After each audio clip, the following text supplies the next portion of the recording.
Hi. இன்றைக்கி நம்ம வந்து தலைக்கு ஒரு பேக் தான் போட போகிறோம்.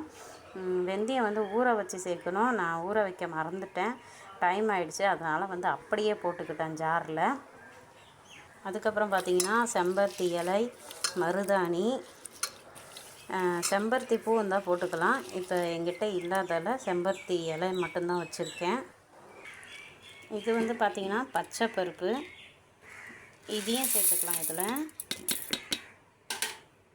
அதுக்கப்புறம் செம்பருத்தி இலையும் மருதாணி இலையும் நல்லா கழுவி வாஷ் பண்ணி சேர்த்துக்குங்க, மண் இல்லாத. அடுத்தது பார்த்திங்கன்னா கத்தாழை தான். இதை நம்ம வந்து அரிஞ்சு போட்டுக்கலாம். சைடில் உள்ளதெல்லாம் எடுத்துட்டு நம்ம வந்து இந்த கத்தாழை ஜெல்லை வந்துட்டு ஸ்பூனால் தான் நம்ம பேத்தி எடுக்கணும்.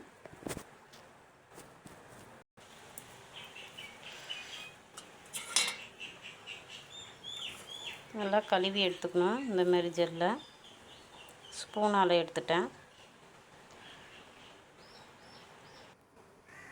இப்போ நம்மளுக்கு எவ்வளோ ஜெல்லு கிடச்சிருக்கு பார்த்திங்களா? ஒரு கத்தாழை எடுத்தேன், அதில் இவ்வளோ ஜெல்லு கிடச்சிருக்கு எனக்கு. அதை வந்து கட் பண்ணிட்டு நம்ம வந்து ஸ்பூனால் எடுத்தாக்கா வந்துடும். அரைச்சிட்டு வந்துடலாம். போய் கொஞ்சமாக தண்ணி ஊற்றிக்கிங்க.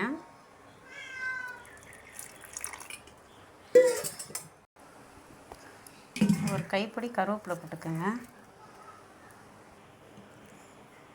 எந்த அளவுக்கு நைஸ் ஆகிடுச்சு பாருங்கள், இந்த அளவுக்கு அரைச்சிக்கணும்.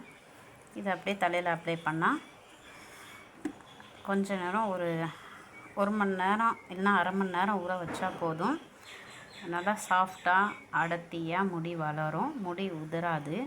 இந்தமாரி நீங்களும் ட்ரை பண்ணி பாருங்கள். அஸ்ஸலாமு அலைக்கும்.